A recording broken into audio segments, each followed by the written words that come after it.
Mi nombre es Gemma Pons Ciprés y yo soy la vocal de Plantas Medicinales y Homeopatía del Colegio de Tarragona. Voy a presentar ahora a Belén Martín, que es la directora de Técnica de Suplementos Solgar. Ella es experta y profesora en nutrición de ortomolecular, de medicina y nutrición ortomolecular. Ha estudiado con un doctor en bioquímica llamado Richard Passworth, director técnico en Solgar también. Es diplomada en naturopatía y kinesiología y también su actividad profesional también es en torno a la reflexología podal y otras terapias afines. Ha desarrollado actividades de formación y profesorado en diferentes foros, como congresos de dietética y nutrición humana, monográficos formativos en módulo de grado superior de farmacia y en encuentros formativos. Es ponente y articulista en revistas del sector, así como colaboradora de programas de radio, confección de material y publicaciones técnicas en complementos alimenticios. Bueno, el tema en el que vamos a hablar ahora ya está claro, que son trastornos del sueño y estrés. Creo que va a ser un tema importante en lo que es la práctica diaria de farmacia y veremos ahora las alternativas que tenemos para ofrecer a nuestros pacientes. Al final de la conferencia tendremos un turno de preguntas por si hay alguna cosa que no ha quedado clara. Entonces, dejo paso a Belén Martín. Espero que les guste y muchas gracias por atender. Muchas gracias al laboratorio también que nos ha dado soporte a la conferencia. Belén Martín.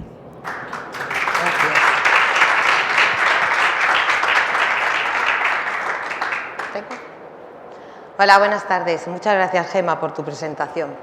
Quiero dar en primer lugar también las gracias a la organización de Infarma por contar un año más con la presencia del Laboratorio Solgar en este congreso.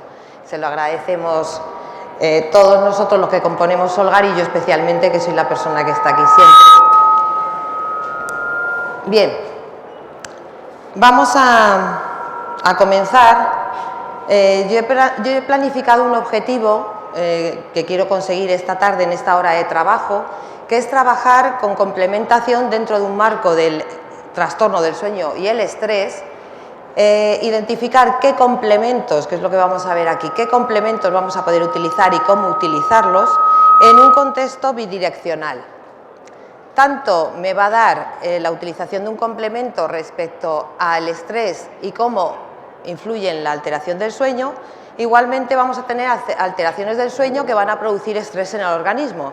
Es decir, tenemos un eje bidireccional donde además nos vamos a encontrar con un punto en común que va a haber tres principales alteraciones que acontecen tanto en el estrés como en la alteración del sueño, que van a ser la fatiga, la irritabilidad y los cambios de humor.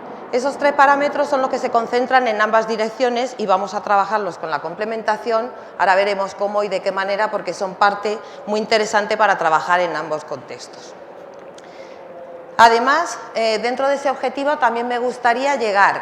La selección de complementos en el día de hoy es un tiempo muy limitado y no podían ser muchos, ni tendría que ir a complementos muy concretos, ¿no? Entonces yo he hecho una selección de complementos que están dirigidos a la generalidad, al conjunto máximo de población, es decir, que no tengamos que individualizar demasiado, obtener demasiada información de esa persona, que no tengamos evidentemente un grado patológico, porque estamos hablando de población que quiere mejorar signos y señales de estas dos condiciones, pero no estamos en un entorno específicamente patológico, y además en un rango o en un marco de seguridad y de eficacia. Ese va a ser el puesto de trabajo de los complementos que yo he seleccionado para trabajar hoy. Y cómo no, de una forma colateral o paralela no vamos a poder evitar también hablar de qué significa complementación, cuál es el protocolo de trabajo y cómo se genera un programa de complementación, que va a ir entrelazado en el transcurso de lo que vayamos viendo. Bueno, vamos a ir comenzando y por lo tanto, para identificar las alteraciones del sueño producidas por estrés hay que ver más o menos de una forma una definición básica de qué es el estrés. El estrés podría decirse que es una forma de respuesta utilizada por el organismo que responde a cambios fisiológicos, emocionales, conductuales, ambientales, etcétera, etcétera, que mediante una interacción entre las capacidades del individuo sobre un estímulo y sus recursos de modulación. Bien, es un sistema de alerta. Ese sistema de alerta lo que hace es promover un modelo adaptativo. Ese sistema de alerta, cuando permanece activo constantemente, lo que genera son alteraciones, como todos sabemos, en el entorno físico y mental. Se estima, según algunas estadísticas, y esto va a ser un dato importante respecto a la población que puede acercarse a la oficina de farmacia a pedir esa solicitud de información o de ayuda a través de los complementos, que el 75-90% de las visitas a los médicos de atención primaria están relacionadas con el estrés, ya sea agudo o crónico, y previamente por problemas debidos o relacionados con ese estrés. Es decir, yo tengo una serie de señales que me molestan, voy al médico y ese origen principal está en el estrés, que es de lo que nos vamos a ocupar aquí en trabajar. Según algunas estadísticas europeas, 1 de cada 4 trabajadores se ven afectados por estrés con el trabajo en la Unión Europea. El estrés es la segunda causa más frecuente de problemas de salud relacionada con el trabajo en Europa, y aproximadamente alrededor de 400.000 personas sufren de altos niveles de estrés relacionados con el trabajo. Este entorno nos interesa mucho, porque los porcentajes europeos son extremadamente altos, y es cierto que en la población activa en estado laboral no solo está en el ejercicio de la profesión, sino que tiene hijos, tiene actividades domésticas, está estudiando, etcétera, etcétera. Es decir, es un pack muy completo donde hay un alto grado de estrés. Por lo tanto, va a ser un conjunto, esa generalidad que yo decía al principio. Vamos a dirigir un complemento al mayor rango de población que podamos llegar de una manera segura. El entorno del trabajo veréis que va a ser uno de los principales. Tanto es así que, que esta cronicidad de las situaciones de estrés en el trabajo se ha generado, o esa cronicidad se ha denominado síndrome. El síndrome burnout, que significa estar quemado en el trabajo, quemarse en el trabajo. Y eso ya sí tiene unas secuelas, o puede tener unas secuelas que se convierten en patologías de distinto índole. Bueno, ¿qué causa el estrés? Siguiente pregunta. Muchas cosas. Hay diferentes estresores, cada uno tendrá unos estresores diferentes, cada uno tendrá que modular esas respuestas, tendrá unas condiciones conductuales y comportamentales que van a manejar una situación u otra, pero independientemente al origen, que en principio no nos interesa para establecer una complementación general, sí en una terapia conductual o sí para un psiquiatra para identificar determinadas cosas, pero a nosotros no, porque vamos a utilizar un complemento. El primer complemento que se me viene a la cabeza para una situación muy general y como parte del programa de trabajo en complementación va a ser un multinutriente o multivitamínico. Esa definición queda en esas dos vías. Un multivitamínico son vitaminas y minerales única y exclusivamente, y en la actualidad, aparte de los laboratorios que fabricamos complementos, hacemos multinutrientes porque incorporamos fitoquímicos, sustancias, otro tipo de nutrientes que no son vitaminas y minerales, y allanamos el terreno. Trabajamos sobre un terreno base donde seguir construyendo un programa de complementación. ¿Por qué? Porque en este caso nos interesan principalmente las vitaminas del grupo B en su totalidad como parte componente del sistema nervioso central, y especialmente la vitamina B6 y la B5. La B5 como antiestrés, ambas participantes en la producción de neurotransmisores, de hormonas específicas del estrés, de otro tipo de hormonas, participan en la producción de ATP mitocondrial y son absolutamente necesarias. Además, hay una depleción de vitamina B6 en las situaciones de estrés. En segundo lugar, algunos minerales, como el magnesio, que está relacionado con el agotamiento y la falta de resistencia, aparte de participar también en la producción de energía mitocondrial. Y el cromo y el zinc, por su acción sobre el metabolismo de la glucosa, y eso sí tiene que ver con los picos de glucosa producidos a partir del estrés, como modulador de los receptores de insulina. Por lo tanto, esos y otros elementos me interesa tenerlos. ¿En qué cantidad? Aquí sí tendríamos que hablar de cantidad, y es que esas vitaminas, para que tengan una funcionalidad en el contexto ortomolecular, tienen que ser de 50 miligramos a 100 miligramos. Ese sería el rango de comienzo de actuación. ¿Esto me resuelve el estrés? No. ¿Me resuelve la alteración del sueño? Tampoco. Estoy en un programa de formación en complementación donde yo pongo unas primeras piezas, mejoro algunas cosas para seguir trabajando. Sería una primera opción solamente de concepto. Bueno, tenemos que seguir trabajando sobre el estrés y ya vamos a entrar al eje principal que se moviliza, el eje hormonal que se moviliza, porque aquí es donde vamos a trabajar algunos complementos. El eje hipotalámico hipofisario adrenal es el que nosotros vamos a intentar modular con la complementación. A partir de la hormona adrenocorticotropa de la hipófisis se estimulan las glándulas suprarrenales para producir cortisol. Bien, este cortisol se va a producir o se va a liberar a partir de la corteza suprarrenal junto con otros glucocorticoides, Y en el caso de la médula suprarrenal, catecolaminas, adrenalina y noradrenalina. Vamos a ver qué complemento se puede utilizar que gestione este eje, el eje hipotalámico suprarrenal. Antes de ello, tenemos que ver que además, y esto ya sí podemos relacionarlo también con el entorno del sueño, el cortisol tiene un ciclo circadiano, así como el factor liberador de corticotropina. Se ha medido en plasma la liberación o la concentración, mejor dicho, de cortisol en plasma, tiene un pico máximo aproximadamente a las 8 de la mañana, decrece durante el resto del día y disminuye en su totalidad hacia medianoche o hacia el atardecer y anochecer. Si esto se rompe, veremos que el entorno de trabajo en turnos nocturnos, etcétera, etcétera, se rompe el ciclo circadiano, evidentemente puede haber liberaciones de cortisol más elevadas porque el propio ciclo que lo regula se altera. Evidentemente va a haber esas situaciones de un traumatismo, ansiedad, la fiebre, etcétera, va a marcar esos pequeños picos de estrés, pero todavía no estamos en una situación de cronicidad ni de problema específico. Teniendo eso en consideración, seguimos. Según Selye, en 1958, él marcaba el síndrome de adaptación al estrés, que va a ser donde nosotros vamos a utilizar la complementación en alguna de sus fases. La primera fase de alarma, solo como repaso general, es la reacción de lucha o huida, evidentemente, donde yo pongo en marcha una serie de mecanismos específicos para trabajar esa lucha o huida. Aumenta la liberación de glucosa, y eso sí nos interesa, el aumento de la liberación de glucosa que la mandamos al músculo, por ejemplo, el corazón late más rápido, palpitaciones, dolor torácico, etcétera, etcétera, toda la puesta en marcha de lo que es esa respuesta. Pero ¿qué nos interesa? Nos interesa principalmente estas 4 acciones que en esa primera fase de alarma son fantásticas para que el cuerpo realmente resuelva, pero en la segunda fase de resistencia-adaptación empiezan a generarse esas alteraciones. Esto va a seguir permanente, aumento de la frecuencia cardíaca, de la presión sanguínea, disminución del riego sanguíneo gastrointestinal, esas primeras señales de producción excesiva de gases, dolor de estómago, etcétera, en situaciones de ansiedad y de estrés, y aumento de azúcar en sangre que luego, evidentemente, en un momento determinado vuelve a hacer una bajada brusca. Bien, esto es lo que nos va a preocupar, porque estamos en esa segunda fase de resistencia-adaptación y pasaríamos en la tercera a la cronicidad. ¿Aquí vamos a poder trabajar con complementos? Sí, lo vamos a poder hacer no entrando directamente a marcadores específicos, sino sobre la generalidad del eje hipotalámico. Bueno, diferentes señales de fatiga suprarrenal que vuelven a indicarnos que en la fatiga suprarrenal hay una segunda dificultad por la noche, porque hay un agotamiento, una fatiga que va por picos y aparece nuevamente al anochecer.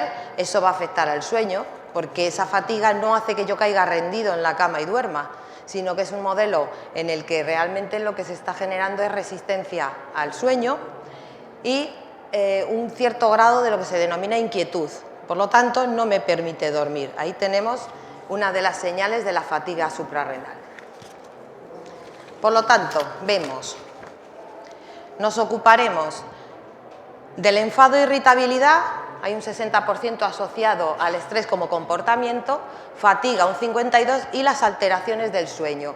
De alteraciones del sueño para arriba son esos 3 parámetros que decíamos que eran comunes entre la alteración de sueño y el estrés y la alteración de sueño. Eso queda en el medio y va a ser común. Eso sí nos interesa trabajarlo de forma conjunta porque tenemos 2 alteraciones específicas y otra serie de acciones que serían más las que inducen a patología. Bueno, evidentemente vamos a rescatar también algunas acciones específicas. El insomnio es lo que nos interesa, pero tenemos que ver de forma colateral, y ahora os explico por qué, otras cosas que acontecen a partir de la alteración de sueño.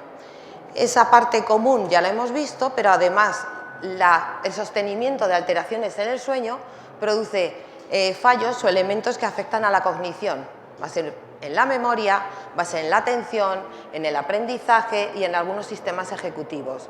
Eso también nos interesa intentar reducirlo, en este caso con un solo complemento que ahora vamos a ver, que puede trabajar esa panorámica que se empieza a desprender de la alteración de sueño. y otra serie de situaciones que todos sabemos y que pueden establecerse. Bueno, aquí ya entramos, para no sobrecargar de esa información que ya conocemos todos. Vamos a intentar entonces ahora considerar qué complementos alimenticios pueden formar parte, componente de un programa general de apoyo a otros elementos primarios a considerar. Volvemos a la metodología. El complemento nunca va a sustituir un alimento, nunca va a sustituir un estilo de vida adecuado, nunca va a sustituir una serie de medidas específicas en la vida cotidiana. Previamente tenemos que hacer una serie de cambios para después poner el complemento, porque aquí podemos encontrarnos con un problema, y es que una persona que acude a la oficina de farmacia solicitando esa pequeña ayuda porque tiene unas señales de alteración de sueño, en este caso, fatiga, irritabilidad, etcétera, quiere algo rápido. Una de las situaciones que podemos encontrarnos es: quiero algo que funcione rápido porque esas señales me molestan. Claro, el complemento, algunos funcionan más rápidos que otros, pero no son inmediatos. No son, en el día hay cosas, ahora explicamos cosas, pero no van a funcionar de manera inmediata. Entonces sí es importante que, además, para que funcionen más y mejor, se acompañe del resto de cosas que hay que hacer para que todo esté más o menos en su sitio. Consideraciones dietéticas, una parte que pertenece al programa de complementación. Cambios en la alimentación, en este caso importante, porque hemos visto que además en una situación de estrés lo que nos vamos a encontrar es con mucho pica-pica, mayor necesidad de azúcar, va a haber una alimentación más desordenada, una falta de masticación, es decir, va a haber unas alteraciones que acontecen a partir de la comida. Reducimos o evitamos los hidratos de carbono refinados de alto índice glucémico, que van a hacer que suba esa glucemia muy rápidamente y baje muy bruscamente. Eliminamos los excitantes, que también van a aumentar en situación de estrés, aumento de alcohol y de cafeína y de nicotina.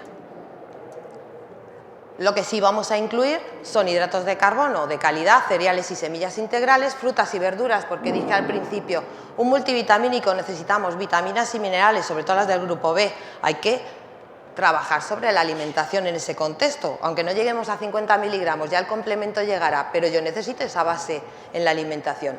Frutos secos naturales y pescados. Esta parte es muy importante y no la vamos a desarrollar aquí porque tenemos un tiempo el que es, pero ahí entraría toda la parte de los ácidos grasos omega 3, el docosahexaenoico principalmente, que tiene un efecto antidepresivo y que actúa sobre el área cognitiva. Si fomentamos una mejor alimentación, estamos trabajando, aunque no lo creamos, en muchos aspectos de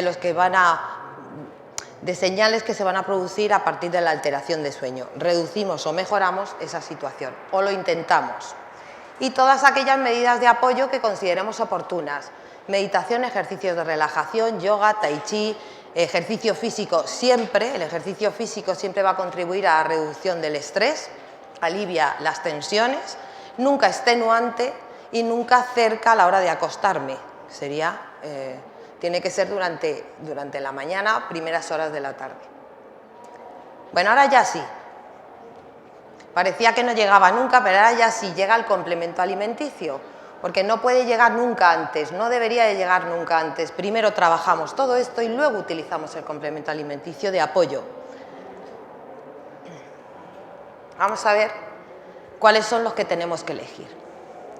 Bueno, no ha sido fácil la elección, pero vamos a ir al campo de los adaptógenos. Los adaptógenos son plantas que mejoran la respuesta no específica y promueven la recuperación del estrés, aumentan la resistencia del receptor a una variedad de factores estresantes, biológicos, físicos, químicos, y actúa como un estabilizador normalizador general.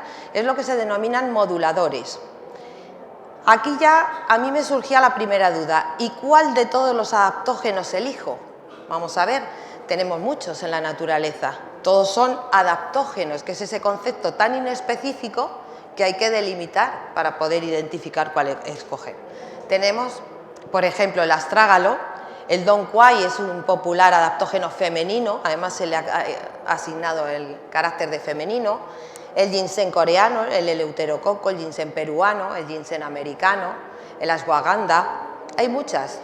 Bien, dije al principio que yo iba a hacer una selección de un complemento que llegase al máximo de población dentro del grado de eficacia y de seguridad. Y sabemos, por ejemplo, no es que no sea seguro, pero el ginseng coreano, así como el eleuterococo, tiene ciertas y diferentes interacciones y contraindicaciones con enfermedades, con ciertas patologías y con farmacología.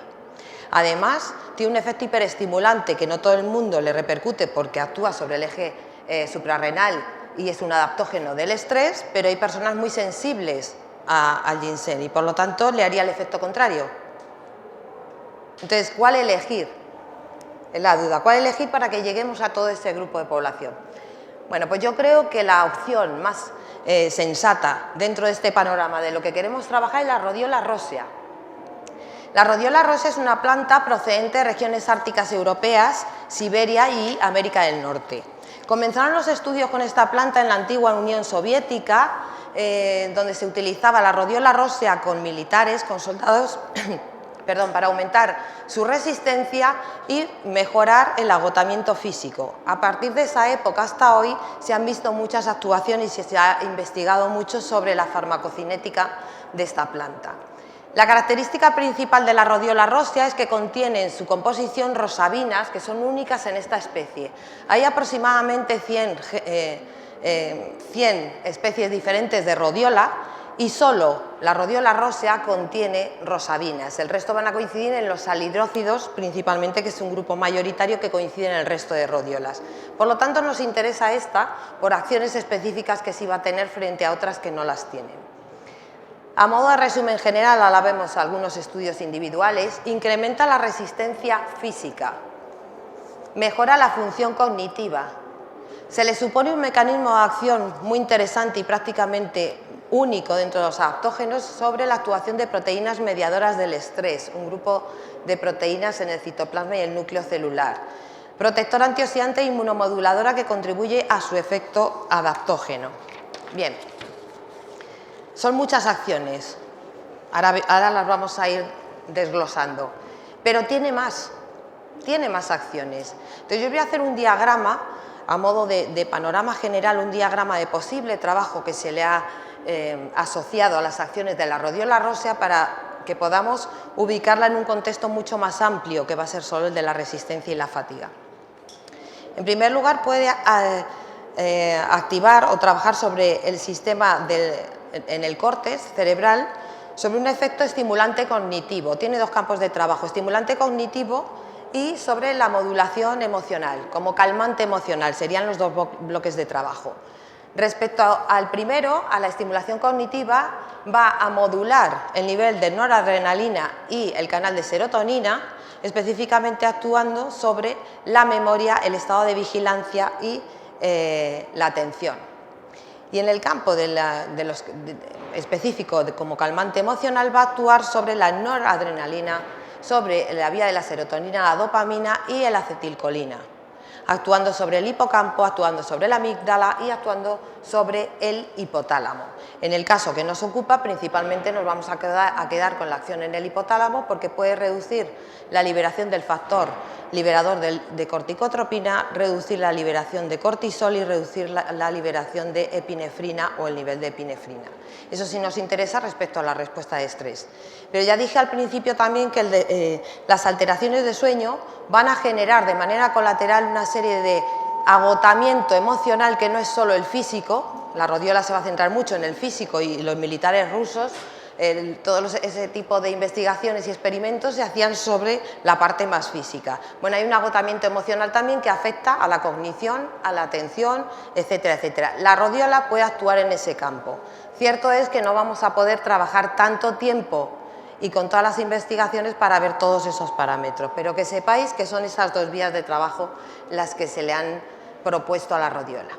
Bueno, en estos dos estudios que he puesto aquí abajo, vamos a hablar sobre el efecto en una administración repetida de la Rhodiola o una dosificación única de un extracto de Rhodiola. Vemos que como el efecto repetido de suplementación con la Rhodiola va a actuar sobre el eje hipotalámico hipofisario suprarrenal, es decir, ese eje de respuesta frente al estrés. En dosis única el efecto es sobre el sistema simpático suprarrenal en el estrés agudo, porque ahí es donde va a hacer una mediación de la respuesta de estas proteínas del estrés. proteínas que actúan como protectoras de la célula y se activan como transcriptores metabólicos, transcriptores de la respuesta del estrés y son protectores de la célula respecto al estrés metabólico. Vemos ahora más adelante algunos estudios sobre eso. Bueno, en esta publicación nos vamos a centrar en ver la composición de la rodiola rósea en forma de extractos sobre la depresión leve a moderada y en la ansiedad generalizada.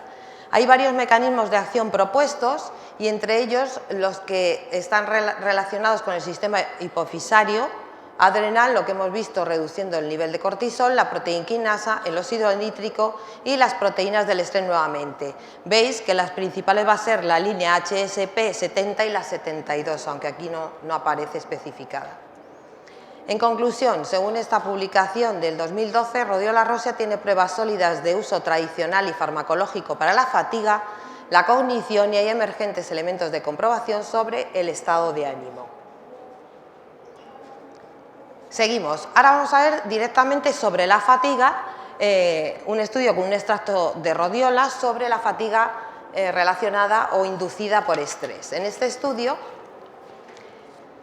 realizado sobre 60 personas, los sujetos que tomaban el extracto de rodiola tienen significativamente una respuesta al estrés crónico más baja de cortisol que el grupo placebo y como resultado tienen puntuaciones más bajas en las escalas de agotamiento PINE y un rendimiento cognitivo mejorado en el test CPT, que va a medir grados atencionales. Se trabaja en déficit de atención con este tipo de tests.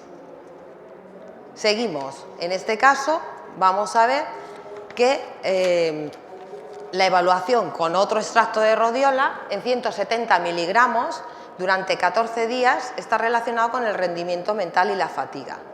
Aquí nos interesa parar, porque aquí está hecho este trabajo en un conjunto de personal sanitario con trabajo en turnos nocturnos. Anecdóticamente, la rodiola se ha utilizado como moduladora de las alteraciones circadianas del jet lag.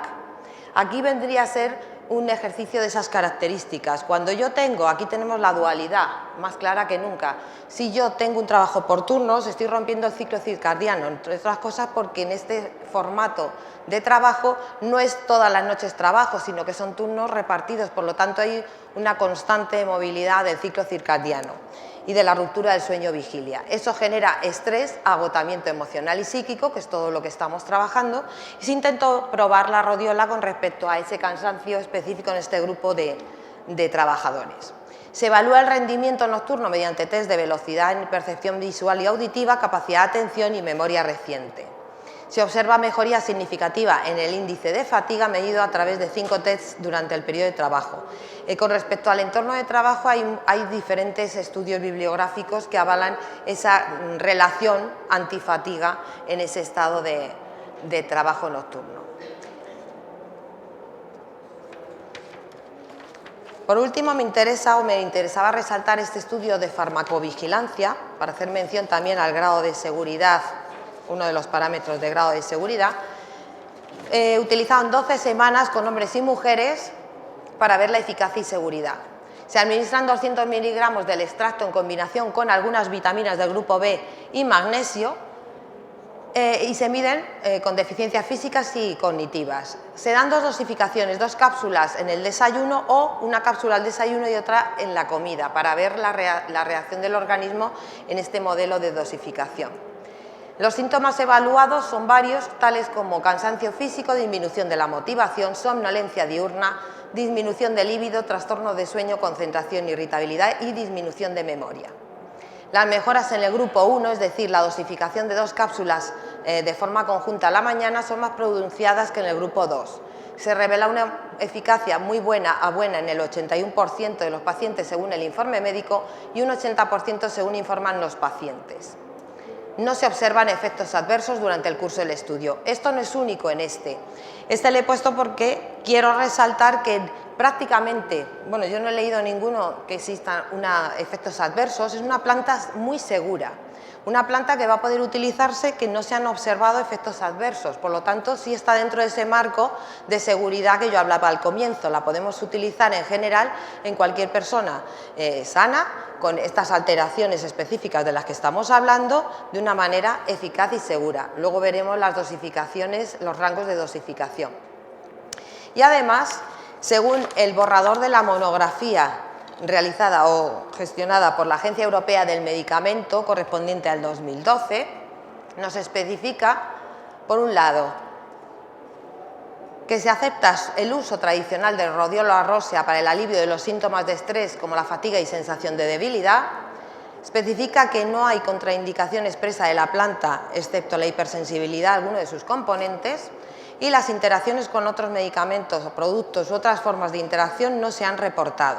Por lo tanto, estamos hablando de una planta segura, que sí vamos a poder utilizar en población adulta de manera general, siguiendo las dosificaciones evidentemente establecidas, pero es una planta que me da seguridad. Eso no quiere decir que la podamos utilizar siempre.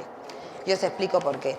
También hay algunos estudios relacionados sobre la acción o la posible acción antidepresiva específicamente. En este caso, porque puede ser un regulador o modulador en los niveles de serotonina. Ya lo mencionamos en el diagrama primero de parte de su actuación. En este estudio se utiliza un extracto hidroalcohólico seco en depresión moderada crónica. Se induce depresión en rata y se administran tres dosificaciones diferentes en el transcurso de 3 semanas. Las 3 dosis administradas demuestran una recuperación de los niveles de serotonina y en dosificaciones pequeñas o las mínimas se estimula la proliferación de neuronas del hipocampo, entorno relacionado con la memoria principalmente. Por lo tanto, aquí ya sí podríamos pararnos a pensar, tanto por este tipo de posible acción antidepresiva, así como otras que se le han supuesto posteriormente o son más actuales, una posible acción sobre la inhibición de las monoaminoxidasas. Aunque está por determinar, y realmente esa parte de los estudios no está cerrada y no se han identificado en su totalidad, sí parece ser que determinados principios como el salhidróxido y la rosiridina tienen esa acción sobre la MAO. Por lo tanto, aquí la pregunta ¿es seguro? Sí, es una planta que hemos visto que es segura y eficaz, pero no debería utilizarla junto con antidepresivos o antipsicóticos, porque podemos interferir en esas vías. Falta investigación por hacer en algunas de las vías y lo que sí se sabe es que es segura cuando no hay medicación. No hay interacciones según la monografía europea, efectivamente no hay interacciones, pero si hay una farmacología, se debería utilizar siempre bajo supervisión médica, no como recomendación general. Bueno, respecto a las dosificaciones, se estima que un extracto seco oscila en una dosis única entre 100 miligramos y 200 miligramos y en dosis continuadas diarias, como parte de un protocolo, a seguir 100 miligramos a 400. También tengo que especificar que dependerá de la forma de presentación de esa planta. Si es un extracto en polvo, sabemos que esas son las dosis establecidas por la Agencia del Medicamento. Sin embargo, por ejemplo, y eso sí pongo un ejemplo del laboratorio Solgar, nosotros tenemos un preparado en forma de extracto concentrado estandarizado, al 1% de salhidróxido y al 3% de rosabinas. Nuestra recomendación en ese caso tenemos 250 miligramos del extracto de raíz más 100 miligramos del resto de la planta para que haga sinergia con el resto de componentes. La recomendación de nuestro etiquetado es 1 al día. Por lo tanto, yo ya no puedo, o debería, mejor dicho, observar la etiqueta de qué laboratorio ha hecho la producción de esa planta para realmente seguir la indicación del etiquetado, porque puede ser que todas esas presentaciones no sean iguales, siguiendo esa pauta previa de que el extracto seco tiene esa consideración según la Agencia Europea del Medicamento, hasta 400 miligramos en dosis continuas diarias. Bueno, ahora vamos a ver, con esto que hemos visto, la pregunta sería, bueno, la rodiola ya está, ¿ya ha resuelto la alteración de sueño? ¿Ha resuelto el estrés? No. Estamos resolviendo única y exclusivamente el estrés como previo o marcador de las alteraciones de sueño. Todavía no hemos entrado en el sueño.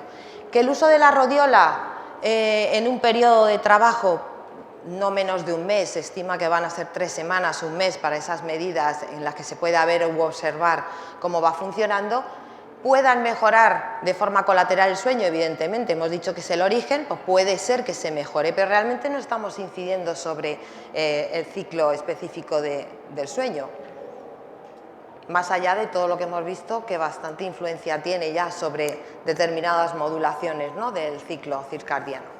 Bueno, teníamos un estado bidireccional, vamos a entrar ahora a ver esas alteraciones del sueño, cómo trabajarlas de forma conjunta con la rodiola. El ciclo de sueño-vigilia va a ser indispensable para una buena salud física y psicológica, evidentemente. Las modificaciones del sueño pueden provocar alteraciones emocionales, irritabilidad, cambios en el proceso cognitivo, atención, memoria, lo que ya hemos dicho. El estrés promueve alteraciones del sueño y a su vez alteraciones inmunológicas, y se va a ver afectado por todo aquello que acontezca en vigilia, la intensidad y la naturaleza del estresor. Bueno, aquí tenemos el circuito o el ciclo específico del sueño-vigilia y nos interesa ver que esta ruptura del ciclo va a generar un trastorno o una disfunción en el núcleo supraquiasmático del hipotálamo, es decir, el reloj biológico. Ese reloj biológico que nos va a dar el mensaje de luz-oscuridad a partir de la glándula pineal. Y en segundo término vamos a incidir sobre la falta de mecanismos de sincronización con el ambiente, el tracto retino-hipotalámico, células específicas fotosensibles retinales que van a enviar a través del nervio óptico un mensaje a ese núcleo supraquiasmático de entra la oscuridad, disminuye la luz, y eso va a ser muy importante respecto a la higiene del sueño. Cuando se pongan los mecanismos de higiene del sueño, ese mecanismo va a ser muy importante. Bueno, el ritmo circadiano es regulado por el reloj biológico, como hemos dicho. Su activación envía una señal a la glándula pineal para producir melatonina y coordina la adaptación de funciones para comenzar el periodo de sueño. ¿Qué es el sueño? Tan importante es que nos preocupan las alteraciones del sueño. Es un proceso fisiológico vital desconocido, en cierta manera. Desconocido porque, aunque se saben muchas funciones que tiene, se desconocen otras muchas. Aunque la neurobiología del sueño ha avanzado mucho, se desconoce mucha parte de ello. Y lo que sí poco a poco se ha podido especificar es que tiene una implicación directa sobre el proceso de aprendizaje y la consolidación de memorias. Por eso la importancia, ahí se ha dado la importancia al sueño en los niños, porque precisamente es todo un procedimiento cognitivo lo que se pone en marcha con el sueño. Sí hay evidencia de los efectos clínicos de los trastornos de sueño y cómo este puede verse afectado por diferentes factores. Funciones, muchas. Homeostasis sináptica, regulación metabólica y endocrina, regulación térmica, etcétera, etcétera. Muchas funciones son las que se han determinado. Áreas involucradas, 3 principalmente según este entorno neurobiológico, el que va a medir la cantidad y profundidad del sueño, la alternancia del ciclo MOR y no MOR y el estado de sueño alerta. Serían nuestros 3 ejes principales de lo que se gestiona como circuito del sueño. Bueno, las consecuencias de un sueño no reparador van a ser, fijaros, vuelven a aparecer la fatiga, el cansancio, la irritabilidad, aumento del estrés y todas aquellas que ya hemos mencionado previamente y que la rodiola sí va a actuar sobre ellas, sobre la función cognitiva. Ya estamos mejorando parte de esas alteraciones si es que se hubiesen comenzado a producir en algún momento. En vigilia tenemos el circuito de noradrenalina secretada por el centro del despertar en la base cerebral y en el sueño la serotonina. Si no cesa la secreción de noradrenalina no entra al sistema serotonina, aunque necesita la liberación de noradrenalina para ponerse en marcha previamente. Aquí sí se podría hablar de la hormona melatonina, que evidentemente es liberada por la noche con niveles muy bajos durante el día y que se utiliza de manera puntual como complemento para trabajar sobre la noche. Pero realmente la utilización de melatonina va directamente a trabajar sobre ese sueño, o sea, trabajar ese sueño sin trabajar de forma colateral la fatiga, la irritabilidad, la producción de estrés, etc. Por lo tanto,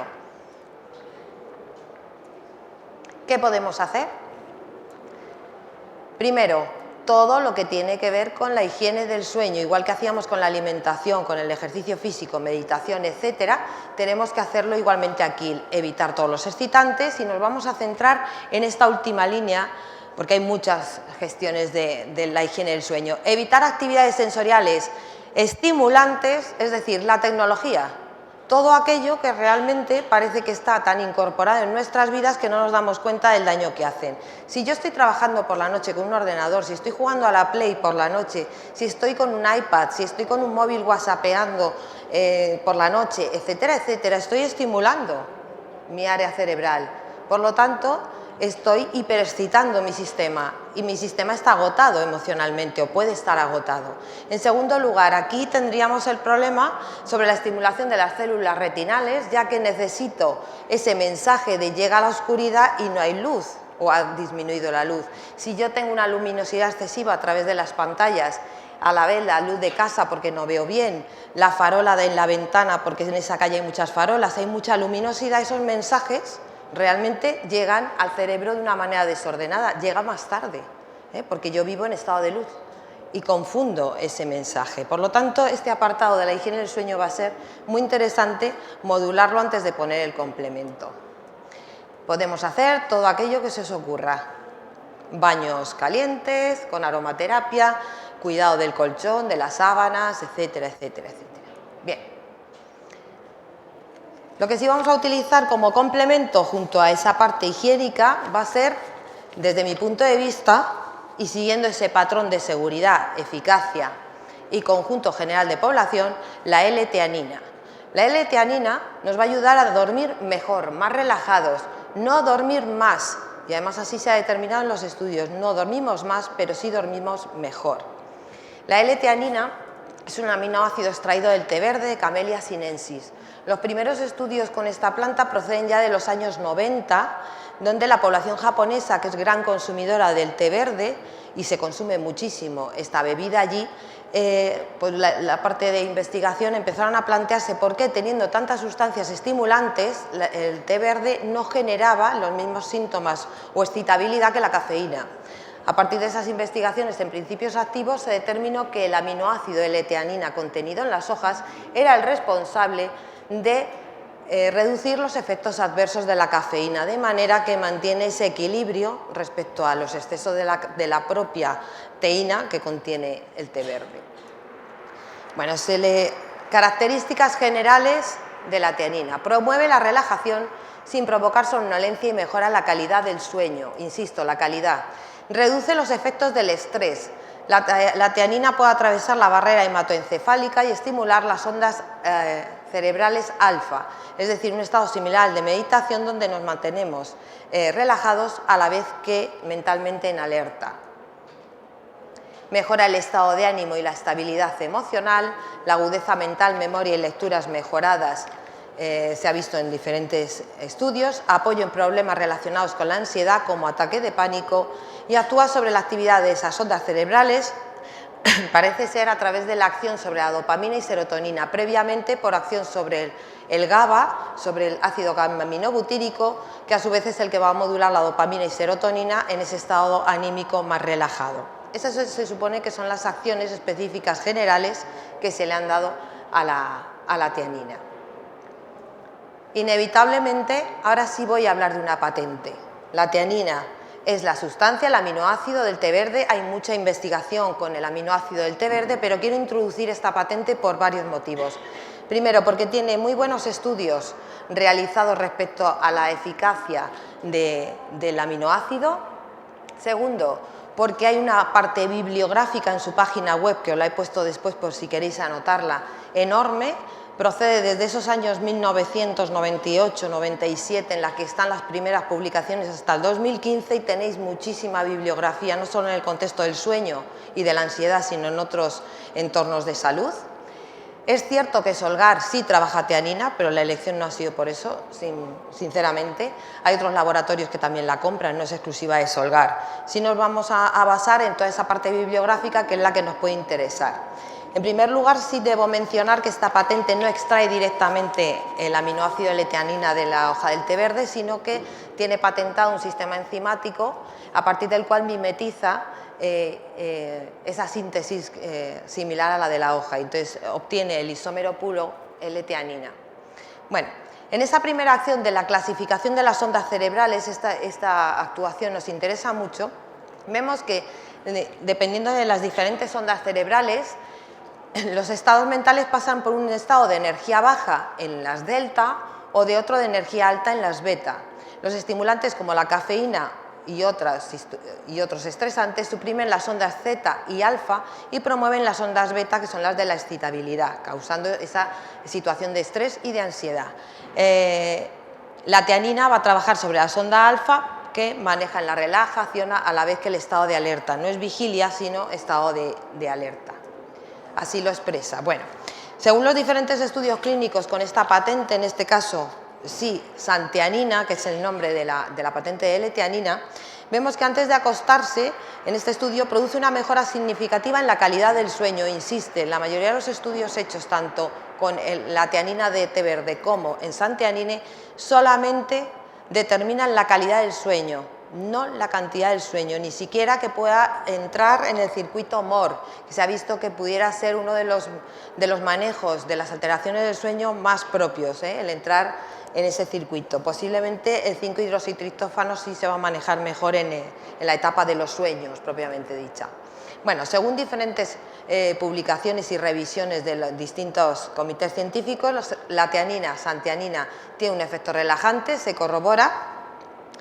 En este estudio, que luego lo veremos, es un estudio con jóvenes donde se ha visto que no solo mejora la calidad del sueño, sino que reduce las pesadillas. Vemos también que, según indican los expertos de estas investigaciones de la patente, fomenta un estado de relajación, lo que mejora su incursión en el sueño. No es un inductor de sueño, sino que ese estado de relajación hace que se haga una incursión al sueño mucho más fácil y que el mantenimiento del sueño sea más fácil también de mantener. Bueno.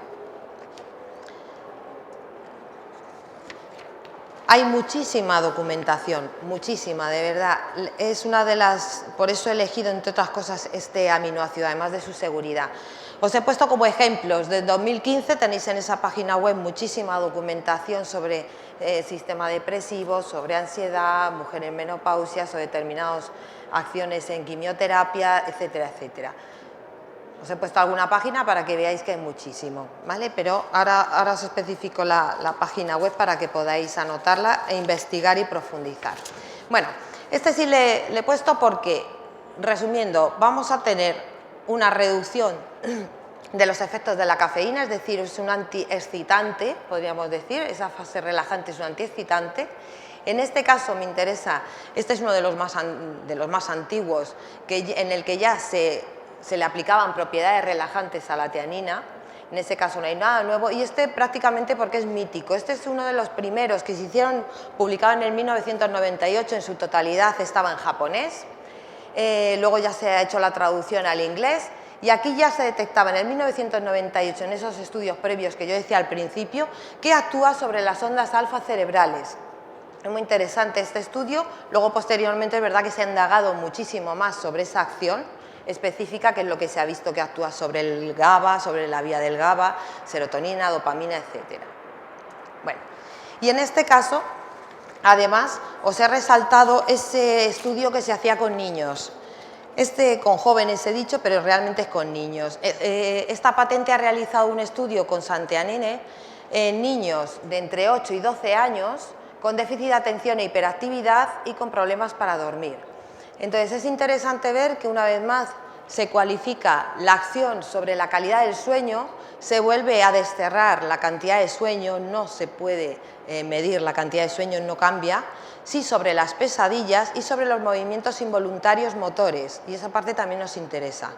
Nos interesa, por otro lado, ver que se ha utilizado en niños con un alto grado de eficacia en el entorno en el que estaba y de seguridad, que esa es la otra parte que teníamos que medir desde el principio, la eficacia y seguridad. Bueno, eso no quiere decir que la recomendación, por ejemplo, nosotros en el etiquetado destinamos el producto a adultos. Nosotros la recomendación en niños de un producto que no esté específicamente diseñado para niños, si no es con la supervisión pediátrica, no lo recomendamos. Pero evidentemente, bueno, tenéis ahí datos de investigación sobre una posibilidad o de información, ¿no?, al médico por si tuviera que ser la opción. Bueno, nos vamos a centrar ahora en los tiempos de efectividad con respecto a la tianina. Se estima que tiene una efectividad entre 30 y 40 minutos después de su ingesta. Esto es lo que le confiere una ayuda muy interesante para el sueño. Yo puedo trabajar este producto además en una dosificación que oscila entre los 50 miligramos y los 600. Esto me da una nueva pauta de trabajo. Si yo voy a trabajar para reducir el estrés, la rodiola, y estoy haciendo una regulación circadiana hasta donde llegue, el eje hipotalámico adrenal, estoy modulando algunos aspectos cognitivos que pueden verse alterados por la alteración de sueño, etcétera, etcétera. Yo tengo eso puesto como parte de mi trabajo en dosificación única, hemos visto preferentemente en la mañana. La teanina la puedo utilizar en esa fase que aparecía el mayor agotamiento adrenal, que sería sobre las 4 o 5 de la tarde, que hay ese descenso, ese pico de descenso, empezar a utilizar la teanina y dejar parte de la dosificación para tomar 30 o 40 minutos antes de irme a dormir. De manera que lo que hago es mejorar la calidad de ese sueño y trabajar las dos cosas. Yo estoy trabajando el circuito del estrés, llegará un momento en que evidentemente a lo mejor la teanina ya no me hace falta. Eso sería el primer modelo de acción, trabajar las dos cosas conjuntas. Existe otro modelo de actuación que puede ser solo la utilización de teanina, porque hemos visto que tiene un efecto antiansiedad, que es un relajante y que me va a ayudar a dormir mejor. Puedo utilizar esos 600 miligramos en el transcurso del día y hacer una pauta a lo largo del día, siempre y cuando no exista estrés. Porque hemos visto que si ya existe una pauta, existe un aumento de cortisol, existe una serie de signos o señales que me están indicando que hay estrés o que hay una serie de estresores que no puedo controlar, que no puedo modular adecuadamente, sí debería estar la rodiola. Por eso yo creo que lo que nos compete en el título de lo que veíamos hoy sería la utilización de los dos hasta un punto, un mes, mes y medio, en el que yo pueda quitar, a lo mejor puedo reducir o quitar la teanina y ver si realmente eso ya no es una alteración. Vale, me falta por indicaros un detalle y son las precauciones. Aunque es un producto seguro, sí tiene precauciones sobre, puede incrementar la actividad y eficacia de medicamentos quimioterápicos. Sería la única precaución o interacción con medicamentos. Específicamente, doxorubicina, hidarubicina, pirarubicina, cisplatino e irinotecam. Serían los fármacos quimioterápicos con los cuales no se podría compaginar. Evidentemente pasa como con la rodiola. Si yo estoy entrando en la vía química cerebral, no se debería utilizar tampoco con antidepresivos y ansiolíticos a la vez, porque podemos compatibilizar vías, puesto que puede ser parte o puede actuar en la parte activadora del GABA. Por lo tanto, siempre bajo supervisión médica en el caso de compaginarlo con medicamentos. Pero sí es interesante, y ahí sí se va a poder hacer, utilizar, por ejemplo, imaginemos que hay un fármaco antidepresivo o un fármaco para la ansiedad y yo me lo tomo por la mañana, como me ha dicho mi psiquiatra, y me tomo mi pastilla, y por la noche puedo tomar esa media hora antes una cápsula de teanina para dormir mejor. Ahí sí puedo compaginarlo, no a lo largo del día, que pueda entrar en las mismas vías metabólicas, sino utilizado pues a modo de algo muy inmediato para dormir, puesto que se ha visto que hay una efectividad en 30-40 minutos.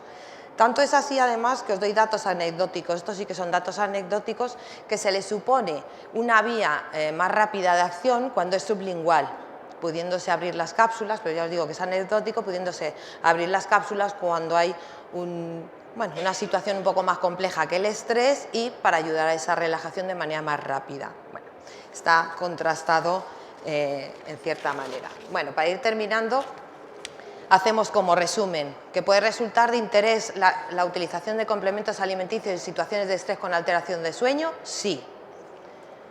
Como opciones encontramos las plantas adaptógenas. Nosotros hemos elegido a Rhodiola rosea para seguir ese patrón que indicamos al comienzo, que deberíamos de dar también un apoyo nutricional básico de terreno, que es todo el complejo B o un multinutriente que lo contenga, así como algunos minerales específicos que nos interesan.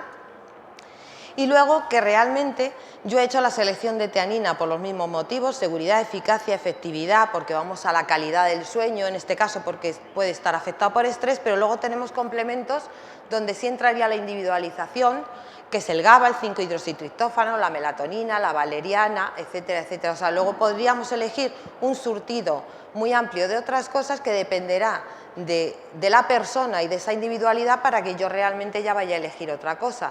Por ejemplo, lo sabréis vosotros igual que yo, que la melatonina es muy interesante en personas de edad avanzada que no tienen estrés pero que realmente han disminuido la producción de melatonina y puede funcionarles muy bien. Bueno, estamos en un contexto diferente, por lo tanto, sí hay que individualizar y ver esos contextos diferentes para trabajar todo esto. Bien, y por último, por si no da tiempo de preguntas, que ya me he pasado casi del tiempo, me queda un minuto, deciros que los programas realmente sí hay que observar que en el estrés vamos a mantener en complementación esta o cualquier otra prácticamente siempre un trimestre. Es un poco la medida, mido al primer mes, en ese mes qué hemos resuelto y qué no se ha resuelto, vamos a mantenerlo hasta 3 meses. Pero habría que preguntarse una cosa, si en 3 meses yo no he visto ni una mínima resolución de lo que está pasando, pudiera ser que necesite la intervención de otras áreas, porque el estrés, entre otras cosas, puede inducir pues, a daños mayores, a ansiedad, a una conducta de repetición, etc. Y hay veces que si no dominamos los estresores y nuestra propia conducta, no hacemos nada. Por lo tanto, el alargar el protocolo hasta 6 meses puede ser una idea, pero a partir de ahí a lo mejor tiene que entrar una conducta, una terapia conductual específica. Bien, pues muchísimas gracias por haber venido, muchas gracias por la atención prestada. Solgar se encuentra en el stand B15 para aquellos que quieran visitarnos, consultarnos cualquier cosa o solicitar información. Muchas gracias a todos. Buenas tardes.